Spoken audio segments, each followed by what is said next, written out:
ఇటీవల మృతి చెందిన పాస్టర్ ప్రవీణ్ పగడాల మృతికి సంతాపంగా ఆదివారం సాయంత్రం పట్టణంలో భారీ ర్యాలీ జరిగింది. వివిధ క్రైస్తవ సంఘాల ఆధ్వర్యంలో నిర్వహించిన ఈ కార్యక్రమానికి పల్నాడు జిల్లా పాస్టర్స్ ఫెలోషిప్ అధ్యక్షులు నందమూరి కృష్ణర్ అధ్యక్షత వహించారు. ఈ సందర్భంగా ఆయన పాత్రికేయులతో మాట్లాడుతూ పాస్టర్ ప్రవీణ్ మృతి క్రైస్తవ లోకానికి తీరని లోటన్నారు.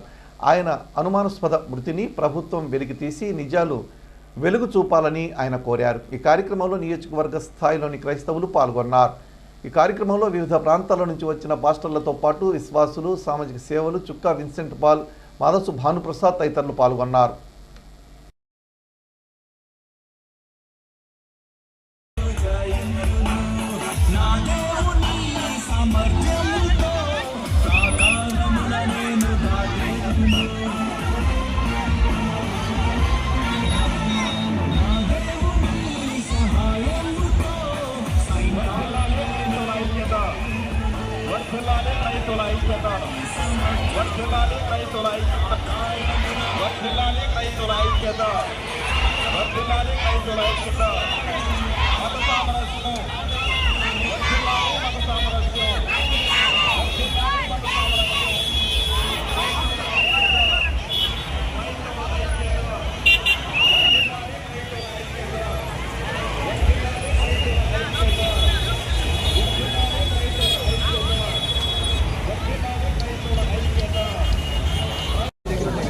ప్రతి ఒక్క క్రైస్తవ సంఘం ఈ కార్యక్రమానికి తరలి రావడానికి ముఖ్యమైనటువంటి కారణం దైవ సేవకులు శ్రీ ప్రవీణ్ పగడాల అనేటువంటి దైవజనులు ఈ నెల 24వ తారీఖున ఆయన ఆకస్మికంగా రాజమండ్రిలో మరణించారు.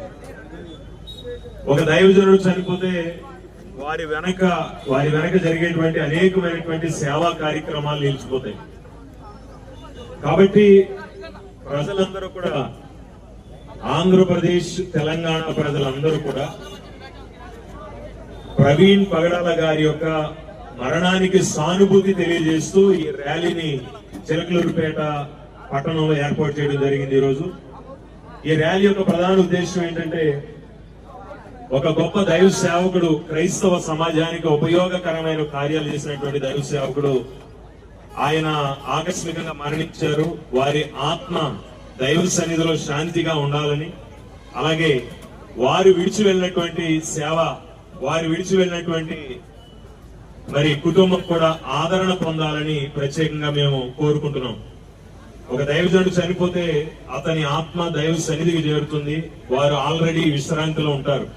కానీ విడిచి వెళ్లిన వారికి మాత్రం చాలా ఇబ్బంది కలుగుతుంది. ఆ ఇబ్బందులు తొలగాలని మేము మనస్ఫూర్తిగా కోరుకుంటూ, కుటుంబానికి ఓదార్పు, ఆదరణ కలగాలని కోరుకుంటున్నాం. అలాగే చిలకలూరుపేట నియోజకవర్గ క్రైస్తవ సంఘాలన్నీ ఏకకంఠంతో ఈ మృతికి సంతాపం తెలియజేస్తూ ఉన్నాం. మరొక ముఖ్యమైన విషయం మీకు నేను చెప్పాలి. చిలకలూరుపేట నియోజకవర్గంలో అనేక మతాల వారు, అనేక కులాల వారు కలిసిమెలిసి జీవిస్తున్నారు. ఒక చిన్న సంఘటన ఎక్కడైనా జరిగితే దానిని ఎవరికి తోచినట్లు వాళ్ళు ముందుకు తీసుకెళ్లకుండా అన్ని మతాల ఐక్యత వర్ధిల్లాలని, కుల మతాల సంబంధం లేకుండా మనుషులందరూ మనుషులుగా బ్రతకాలనేటువంటి ఆకాంక్ష ఈ ర్యాలీ ద్వారా మా నియోజకవర్గం అంతటికీ కూడా ఇవ్వాలన్నది మా ప్రధానమైన ఉద్దేశం.